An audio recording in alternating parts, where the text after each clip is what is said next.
talent. They've been there 2 World Series in a row. I think eventually everything goes right for you as a team. Everything eventually goes wrong for you. Injuries.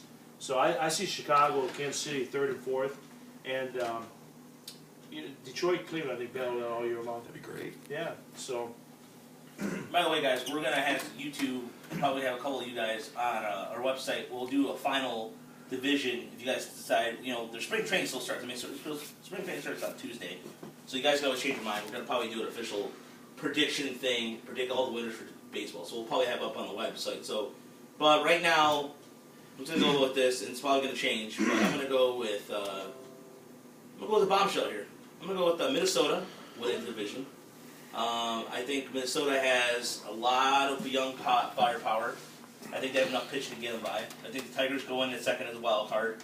I think the bullpen is going to take some time to gel, but when they do, I think with Wilson and K-Rod, and I think the biggest signing of them all that I really liked, and it was a guy who really kind of, I thought went under the radar at first, and I'm drawing a blank on who the guy is. For who? For the Tigers, yeah. They signed from Toronto, Mark Lowe. Oh, yeah. Mark Lowe is going to really round out that bullpen. And a guy like Vader Hannigan, or another guy is going to step up. But third place, I see Cleveland. Cleveland does not have enough offense. I think that it's going to be between Cleveland and Kansas City, tied for third. I still think Kansas City's going to win, but I mean right now, let's go by what I'm thinking at right now, 9:21 in the morning on a Saturday. But then Chicago's going to go last. I think Chicago. Rob Ventura is a terrible manager. The White Sox are they have a lot of offense, but they have no pitching outside of Chris Sale. Chris Sale, I think, could be traded by them by trade deadline. Ooh, I like that. Yeah, and I think because Chris Sale can demand a lot of prospects. And Freddie, the one thing about the White Sox, and I think you and I talked about this before, off air, on air, the White Sox just don't have that team chemistry. They don't have that kind of it factor. And you said even yourself before about Roger Ventura, he doesn't really command. As a manager, he seems a little lost out there. Well, no, Ventura, he'll probably be the first manager fired in the AL Central. But, you know, I was going to ask this question when you're done with your chemistry. Mm-hmm. Who's the leader on the Tigers? Verlander. You know what? If you watch his Twitter lately, yeah, he has been. Mm-hmm. He's predicting us to win. But isn't it time that Miguel Cabrera step up and be a leader? A vocal leader? A vocal leader. I don't know if he ever will be. He never really has been. But shouldn't he be? He's your star player. I mean, let's face it. Should he be? Verlander is not the biggest star on this team anymore. I think the biggest vocal leader is probably going to end up being McCann. McCann. I think so. Nice, yeah. Because before, when the Tigers were winning divisions and getting to the World Series, Jim Leyland was your leader. So obviously we'll avoid that with Brad Austin. Does he step up and be a leader? Brad Austin step up and be a leader. If he's not any more than he has been. Because that's a good question that Roger brought up about the chemistry with Chicago White Sox. Where's the chemistry for the Tigers? I mean, you did add a lot of good pieces, but sometimes you start adding a lot of new pieces. Somebody's got to be your leader, and Miguel Cabrera is not a vocal leader. I think Upton's a good locker room guy. He has a reputation. I think that helps out Freddie a lot big time. V-Mart, but last year he didn't hit. No, and I don't. It's not Osmus. Osmus is like these guys know how to play the game. They play it all the time. You know, he's not. You don't need to have the rah-rah guy, but he's not. He's very bland. But he's just. I don't think he's the guy that brings you together either. He's but not. They lost the dugout because of that. Right, and you say McCann, and I would agree with. He's got the right personality, but he's young. There's already been tiffs like, will everyone accept him leading? And that sounds silly, but that's got to happen. You can't say. That's a great point. You can't say I'm the leader, and then everyone go, okay, we'll follow you. Where Miguel could say, I'm the leader, and everyone would say, we'll follow you. He's not going to do it, though, because he's never done it. It would be, I would love for him to do it, but he never has. But if V-Mart's not, if he's gone for a month or he's here or that, he can't do it. It's a real tricky spot. You brought up a great point. McCann, I think he's your leader, too. But let's just say it like it is. Is Miguel Cabrera Iglesias, is the Spanish guy's going to listen to McCann? It's the truth. No, that's why Miguel Cabrera should be the leader on this team.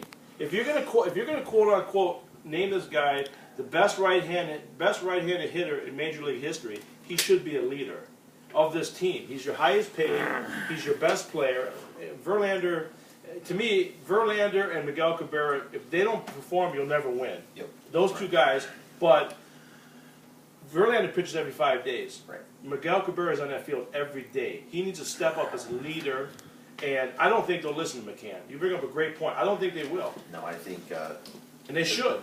and maybe in time they will, but by that time, will some of these guys we're talking about not even be around anymore? Exactly. And these guys in their 30s that, I mean, can Miguel hit for quite a while still? He can, but eventually that's what he's going to be. I mean, that's not saying a horrible thing, how, he'll be an Edgar Martinez type of guy that can just hit.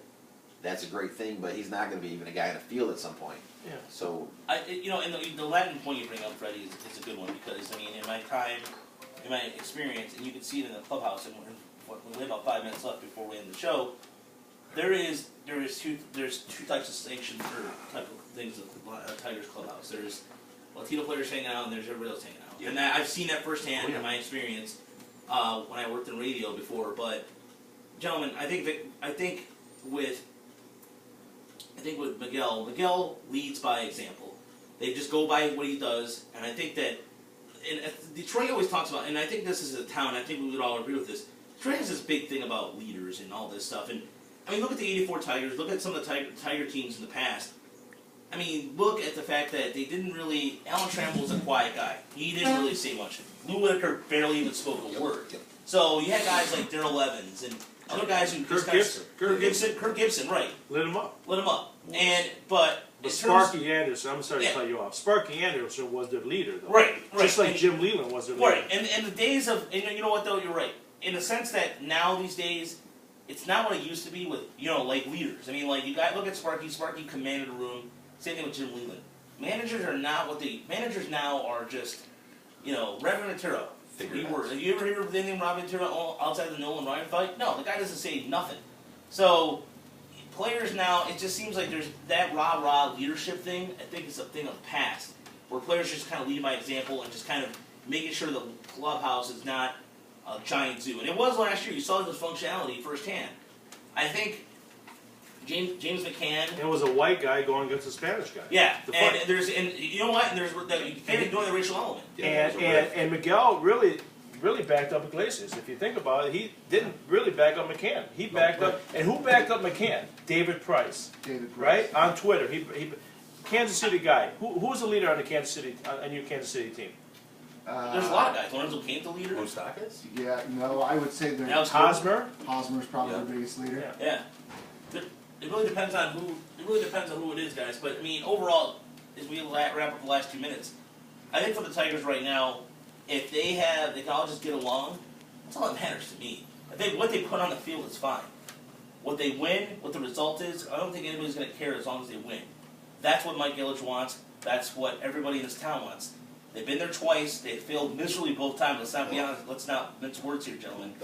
And I think what the Tigers need to do, and I think Freddie's right, there is a racial thing, whatever it may be, and no one wants to address it, but it's true. But, Freddie, real quick, your picks again before we get out.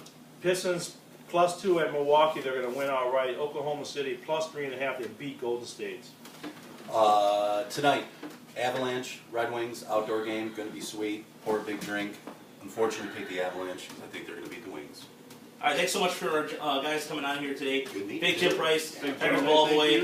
Find them on Twitter. So Follow them on Twitter. They're two great follows. Yeah, follow them on Twitter, and of course follow Freddie the Pizza Man, and then follow us on Twitter at SportsRadioDET. Coming up today, we have a lot of great content, including the SRD Live Show starting at 3 o'clock on KRadioSports.com. We have the SRD Hockey Podcast and the Red Wings Hockey Podcast coming out here as soon as I get home and edit them, so looking for a noon start on those two as well. Plenty of great content available on SportsRadioDetroit.com. Don't forget, also check out Freddie's Corner featuring Mike Payton. I said it right, yes. Yeah, Mike Payton of Sideline Reports. Yeah, Sideline Report. We got 2 big shows this week. Yeah, and he's also a guest on, he was also a weekly contributor on 96.1 out in Grand Rapids, so if you're looking for your West Side fix. And next week in the Pizza Cave, Jim O'Brien, WCSX. Yeah, Jim O'Brien, my former mentor, if you will, showed me everything there is to know about the business. Wow, 8 years ago. Wow, yeah, so I just gave myself, Jim O'Brien, Jim O'Brien gave me my first radio gig, so good to have him on the Pizza Cave, and then we'll have some special guests we'll announce on Friday morning So check it out. Two guys. We're gonna have two coming out Friday morning, right, Friday?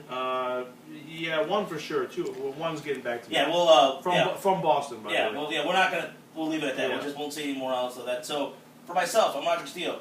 Freddy the Pizza Man. Andy LaFata. Fake Jim Price. Here's Bob here. My man. We'll see you guys next time. All right.